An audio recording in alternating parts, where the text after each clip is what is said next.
నమస్తే, welcome to our channel. నేను ప్రియాంకారావు. నిన్న అమరావతికి బిల్ గేట్స్ వచ్చారు.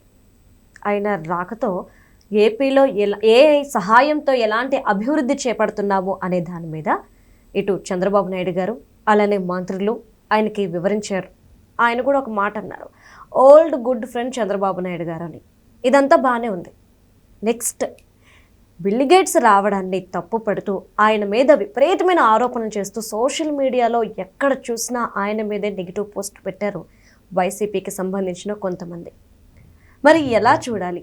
బిల్ గేట్స్ గారికి ఎప్స్టీన్ ఫైల్స్కి, ఆ తర్వాత ఇంకోటి హెల్త్ విషయంలో స్కాములు చేస్తున్నారని, ఇలాంటి వ్యక్తిని ఏపీకి ఎందుకు తీసుకొస్తున్నారని, అలాంటి వాళ్ళు ఏపీలో ఎందుకు పెట్టుబడులు పెట్టాలని చెప్పేసి ఇలాంటివి ఎన్నో ప్రశ్నలు కురిపిస్తూ ఆయన మీద దుష్ప్రచారం చేశారు. మరి వాళ్ళు మాట్లాడుతున్న దాంట్లో ఎంతవరకు వాస్తవం ఉంది? బిల్ గేట్స్ గారు క్యారెక్టర్ని చూడాలా, లేదంటే ఆయన రావడం వల్ల ఏపీకి జరుగుతున్న అభివృద్ధి చూడాలా అనేది ఈరోజు ఒక క్లారిటీ తెచ్చుకునే ప్రయత్నం చేద్దాం. మనతో మాట్లాడడానికి ప్రముఖ పొలిటికల్ అనలిస్ట్ అప్పసాని రాజేష్ గారు ఉన్నారు. ఆయన అడిగి తెలుసుకుందాం. నమస్కారం సార్. నమస్కారం.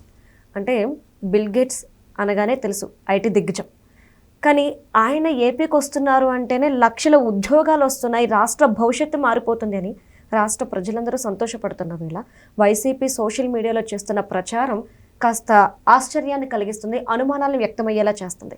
ఎప్స్టీన్ ఫైల్స్ గురించి, తర్వాత హెల్త్లో ఆయన స్కామ్స్ చేస్తున్నారని, ఇంకొక విధంగా ఏపీని దోచుకోవడానికి వస్తున్నారని, ఇలాంటి వ్యక్తి ఏపీకి రావడం ఏంటి, మన పరువు పోతుంది, ఏపీ పరువు పోతుంది అని. అసలు ఇది నెగిటివ్ తీసుకోవాలా, పాజిటివ్ తీసుకోవాలా, ఎలా ఆలోచించాలి దీన్ని? ఇక్కడ గమనించుకోవాల్సింది వ్యక్తుల నేపథ్యం. ఓకే.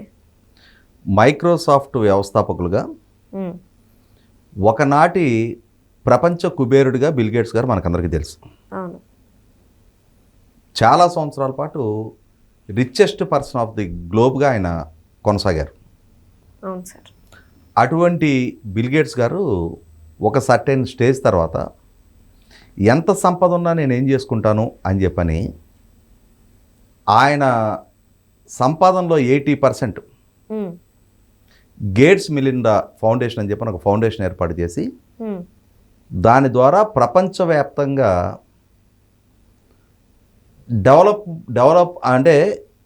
డెవలప్మెంట్ కంట్రీస్,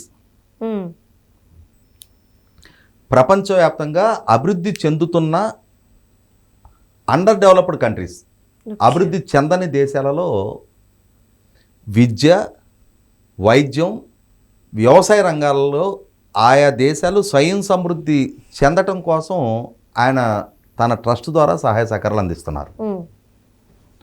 అటువంటి ఆయన వ్యాపార పరంగా వాళ్ళ కంపెనీ విస్తరణ కోసం ఆంధ్రప్రదేశ్కి రావట్లా. 2014-19 మధ్య కూడా చంద్రబాబు నాయుడు గారు రాష్ట్ర ముఖ్యమంత్రిగా కొనసాగిన సందర్భంలో కేవలం ఈ ట్రస్ట్ యాక్టివిటీస్కి సంబంధించే ఆంధ్రప్రదేశ్కి వచ్చి వెళ్ళారు. మళ్ళీ ఇప్పుడు కూడా గేట్స్ మిలిందా ఫౌండేషన్ ద్వారా రాష్ట్రంలో చేపట్టబోతున్న కార్యక్రమాల నిమిత్తమే ఆయన రాష్ట్రానికి వచ్చారు. అయితే ఇక్కడ చంద్రబాబు నాయుడు గారి ప్రభుత్వ హయాంలో చంద్రబాబు నాయుడు గారికి పూర్వపరిచయం ఉన్న వ్యక్తి కాబట్టి ఆయన రాష్ట్రానికి రావటం ద్వారా ఆయన ద్వారా రాష్ట్రానికి ఏదైనా లబ్ధి చేకూరితే తద్వారా అది చంద్రబాబు నాయుడు గారికి రాజకీయంగా ఎక్కడ మైలేజ్ వస్తుందనే ఒక ఉద్దేశంతో ఆయన ప్రతి కదలికకి దురుద్దేశాలు ఆపాదిస్తా ఆయన ఒక అవినీతిపరుడుగా, ఒక స్కామ్స్టర్గా, నిన్న ఒక జర్నలిస్ట్గా చలామణి అయ్యే వ్యక్తి ఒక స్టేట్మెంట్ ఇచ్చాడు. బిల్ గేట్స్ అనే రాక్షసుడిని రప్పించడం అనే పదం వాడాడు. బిల్ గేట్స్ రాక్షసుడు, రాక్షసుడు అనే పదం వాడాడు. అంటే ఇక్కడ గమనిస్తే మనకు అర్థమవుతున్నది ఏంటంటే వైసీపీ ద్వారా ఒక స్క్రిప్టు వాళ్ళకు అనుకూల మొత్తానికి వాళ్ళ సొంత మీడియాలో కానీ, వాళ్ళకు అనుకూలంగా మాట్లాడే యూట్యూబర్స్తో కానీ, వాళ్ళ సోషల్ మీడియాలో కానీ ప్రచారం చేయాలనే ఒక స్క్రిప్ట్ వాళ్ళు అందిస్తూ ఉన్నారు. యథావిధిగా ఆ స్క్రిప్ట్ని గుడ్డెద్ది చేలో పడ్డట్టుగా వాళ్ళ శ్రేణులు మొత్తం కూడా ఫాలో అయిపోతున్నారు. గతంలో చూసాం మనం ఎన్టీ రామారావు గారి శత జయంతి సందర్భంగా ఆ శత జయంతి కార్యక్రమానికి శత జయంతి నిర్వహణ కమిటీ ఆహ్వానం మేరకు రజనీకాంత్ గారు రాష్ట్రానికి వచ్చి ఎన్టీ రామారావు గారితో తనకున్న అనుబంధం గురించి చెప్పి, అలాగే ఆ కార్యక్రమంలో ఉన్న చంద్రబాబు నాయుడు గారితో కూడా వ్యక్తిగతంగా తనకున్న అనుబంధం గురించి చెప్తూ ఆయన పాలనా హయాంలో చేసిన కొన్ని మంచి గురించి మాట్లాడారు. అవును సార్. ఆయన రాష్ట్ర రాజకీయాల గురించి ప్రస్తావించలా. లేదు. చంద్రబాబు నాయుడు గారు రాజకీయ ప్రత్యర్థి అయిన జగన్మోహన్ రెడ్డి గారి గురించో, కాంగ్రెస్ పార్టీ గురించో, వైసీపీ గురించో ఒక్క మాట కూడా ఆయన మాట్లాడాల. అవును. ఇప్పుడు మనం ఒక శుభకార్యానికి వెళ్ళాం. శుభకార్యానికి వెళ్ళినప్పుడు ఆ దంపతులు నిండు నూరేళ్ళు చల్లగా ఉండాలని దీవించి వస్తాం మనం. అవును. శుభం పలకరా మంక అంటే ఆ పెళ్లి కూతురు ఇక్కడ చచ్చింది అన్నాడంటే ఎవడో. అలాగే ఆయన ఒక మంచి కార్యక్రమానికి ఆయన ఆహ్వానించారు కాబట్టి ఆ కార్యక్రమానికి సంబంధించి మంచి చెప్పెళ్ళాడు ఆయన. అవును. ఎవరిని విమర్శించలా, ఎవరిని తక్కువ చేసే స్టేట్మెంట్ ఇవ్వాలా. అయినా సరే చంద్రబాబు నాయుడు గారు ఆహ్వానం మేరకు వచ్చి చంద్రబాబు నాయుడు గారి ఘనతను కొనియాడారు అని చెప్పని నాడు అధికారంలో ఉన్న వైసీపీ నాయకులు ఎంత సంస్కారహీనంగా రజనీకాంత్ గారి గురించి మాట్లాడారు. ముఖ్యంగా కొడాలి నాని చీకేసిన తాటిత్తు లాంటి మొహం వేసుకొని అని చెప్పని. ఆయనకంటే 20 ఏళ్ళు పైగా చిన్నాడువే నువ్వు. నిజమే కదా. మరి ఆయన మొహం చీకేసిన తాటిత్తులాగా ఉందేమో, కానీ ఆ మొహాన్ని చూసే 100 కోట్ల కలెక్షన్ ఆయన సాధించగలుగుతున్నాడు. నువ్వు కూడా యాక్ట్ చేయవు సినిమాలో, నిన్నెవరు వద్దన్నారు? ఆయన్ని పెట్టి మాత్రమే సినిమా తీయాలని ఆయన ఏం కంపెల్ చేయట్లేదు కదా. 75 ఏళ్ల వయసులో కూడా ఈ రోజుకి తన ఇంటి ముందు ప్రొడ్యూసర్ల క్యూల్లో తన కోసం నిలబడతా ఉన్నారు. అది ఆయన ఒక జీవితకాలంలో సాధించుకున్న ఘనత. చాలా తిరస్కారంగా, సునాయాసంగా, చులకనగా, సంస్కారహీనంగా ఏమైనా మాట్లాడతామనంటే ఇవాళ బిల్ గేట్స్ గారిని రాక్షసుడు అని చెప్పని చిత్రీకరిస్తూ ఉన్నారు. ఆయన స్కామ్స్టర్ అని చెప్పని చిత్రీకరిస్తూ ఉన్నారు. ఇక్కడ గమనించుకోవాల్సింది, కరోనా సందర్భంగా ఆయన ప్రపంచవ్యాప్తంగా ఉన్న జనాభాకి తీరని ద్రోహం చేశాడని చెప్పని మాట్లాడుతూ ఉన్నారు. ఒక్కసారి గుర్తు చేసుకుంటే కరోనా బారిన పడ్డ అతి పెద్ద బాధితురాలు అమెరికా. భారతదేశం కన్నా అమెరికాలో నెంబర్ ఆఫ్ కేసెస్ ఎక్కువ. భారతదేశం కన్నా అమెరికాలో నెంబర్ ఆఫ్ క్యాజువాలిటీస్ కూడా ఎక్కువ. చాలా ఎక్కువ మరణాలు అమెరికాలో సంభవించినాయి. నిజంగానే అట్లా మానవాళికి బిల్ గేట్స్ తీరని ద్రోహం తలపెడతా ఉంటే అమెరికన్ ప్రభుత్వాలు మినకుంటాయా? ఇవాళ తాము సేఫ్ సైడ్ ఉండి మిగిలిన ప్రపంచం అంతా బాధితులకు మారితే అమెరికా ప్రేక్షక పాత్ర వహించిందంటే ఓర్చుకుందాం మనం. తమ దేశం, తమ పౌర సమాజం, తమ పౌరులు కూడా బాధితులు కదా.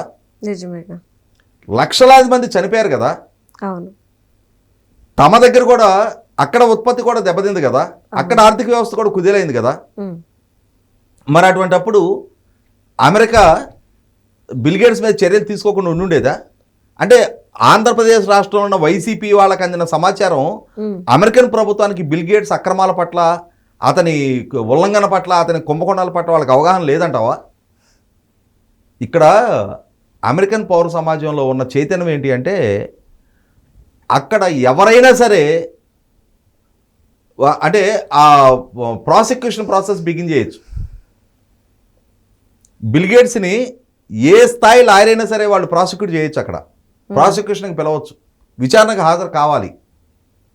మన దగ్గర ఇంకా అధికారము, డబ్బు, హోదాలు ఉంటే ఎన్ని నేరాలు చేసినా, ఎన్ని కుంభకోణాలు చేసినా, ఎంత జైలు జీవిత చరిత్ర ఉన్నా, ఎన్ని సంవత్సరాల పాటైనా విచారణని వేగవంతం కాకుండా అడ్డుకోగలుగుతారు. రాజకీయాల నాయకులకు చలమణ కాగలుగుతారు. బిల్ క్లింటన్ గారు ఆయన అమెరికా అధ్యక్షుడిగా కొనసాగుతున్న సందర్భంలో ఆయన ఎక్స్ట్రా మ్యారిటల్ అఫైర్స్ కలిగి ఉన్నాడు అని చెప్పని అధ్యక్షుని పిలిచి విచారించారు.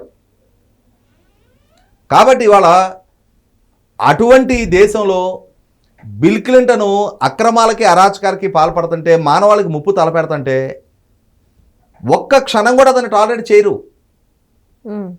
కేవలం అంటే కేవలం తమకు దక్కిన అధికారాన్ని అడ్డు పెట్టుకొని తాము, తమ నాయకులు, తమ కుటుంబ సభ్యులకి వందల వేల కోట్లు దోచిపెట్టుకున్న వాళ్ళు.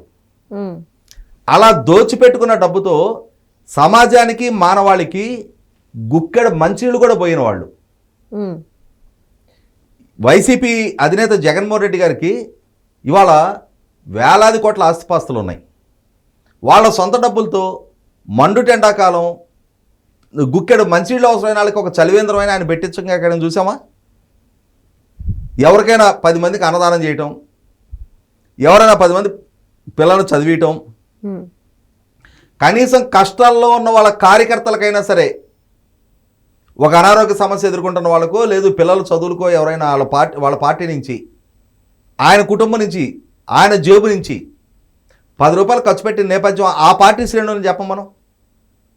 అటువంటి వాళ్ళు ఇవాళ ప్రపంచవ్యాప్తంగా చారిటీ యాక్టివిటీస్ చేస్తున్న బిల్ గేట్స్ వ్యక్తిత్వానికి పాల్పడితే దాని మూలన బిల్ గేట్స్కి వచ్చి అపప్రదాయం లేదు. ఆయన ఇవాళ వచ్చాడు, వెళ్ళిపోయాడు. అంతే. మళ్ళీ ఎన్ని సంవత్సరాలకు ఇండియా వస్తాడో తెలియదు. ఆయన సంస్థల కార్యకలాపాల నిర్వహణ యథావిధిగానే కొనసాగుతూనే ఉంటుంది. అవును. ఆ సంస్థల్లో ఉద్యోగం దక్కితే చాలని చెప్పని ఈ ప్రచారాలు చేస్తున్న చాలామంది పిల్లలు గేట్లు బయట బారులు తీరి నిలబడి ఉంటారు. అవును. అందులో ఎంట్రీ దక్కితే చాలు అని చెప్పని అటువంటి వాళ్ళందరూ ఇవాళ రాక్షసుడు అని చెప్పని, దుర్మార్గుడు అని చెప్పని, దోపిడీదారుడు అని చెప్పని ఒక చారిటీ యాక్టివిటీకి వేలాది కోట్ల రూపాయలు సంవత్సరానికి ఖర్చు పెడుతూ ఉన్న వ్యక్తిత్వ హననానికి పాల్పడాలి అని అంటే అది కూడా సంకుచిత రాజకీయాల కోసం. తమ ప్రత్యర్థి పాలకుడుగా ఉన్నాడు, తన ప్రత్యర్థికి అతను సన్నిహితుడిగా ఉన్నాడు అనే ఏకైక కారణంతో చంద్రబాబు నాయుడు గారికి బిల్ గేట్స్ గారికి మధ్య ఉన్న ఆ వ్యక్తిగత పరిచయం, ఆ సాన్నిధ్యం అనేది రాష్ట్రాని కోసం, రాష్ట్ర యువత కోసం, రాష్ట్ర ప్రజలకు ఉపయోగపడటం కోసం ఇవాళ సంజీవని ప్రాజెక్ట్ టేకప్ చేసిన, బిల్ గేట్స్ తోటి కోఆర్డినేషన్ తోటి సాంకేతిక సహకారం అందించుకున్న, ఆయన చారిటీ తోటి రాష్ట్రంలో కార్యకలాపాలు నిర్వహించిన అది అంతిమ లబ్ధిదారు ప్రజలు. చంద్రబాబు నాయుడు గారి హెరిటేజ్కో లేదు తెలుగుదేశం పార్టీలో ఉన్న నాయకులకో వ్యక్తిగతంగా వాళ్ళకు అనుకూరే ప్రయోజనాలు ఏం లేవు. అలా ప్రజల కోణంలో చారిటీ చేయడానికి ముందుకొచ్చే వాళ్ళకి దురుద్దేశాలు ఆపాదించి తమ సంస్కారహీనత్వాన్ని తాము ప్రదర్శింపజేసుకుంటా ఉన్నారు. ఎంత అంటే కనీసం కుటుంబ సంబంధాలు, మానవ సంబంధాలకి, సామాజిక సంబంధాలకి విలువివ్వని వీళ్ళు ఒక వ్యక్తి సాధారణంగా ఒక రాష్ట్ర ప్రజలకు ఏదైనా చెయ్యాలని ఒక లక్ష్యంతో తన టైము, తన ఎనర్జీ, తన రిసోర్సెస్తో తాను వచ్చి తన రిసోర్సెస్ ఇక్కడ ఖర్చు పెట్టి ఇక్కడ ప్రజలకి ఏ స్థాయి ప్రయోజనం చేకూరుద్దనే తర్వాత సంగతి.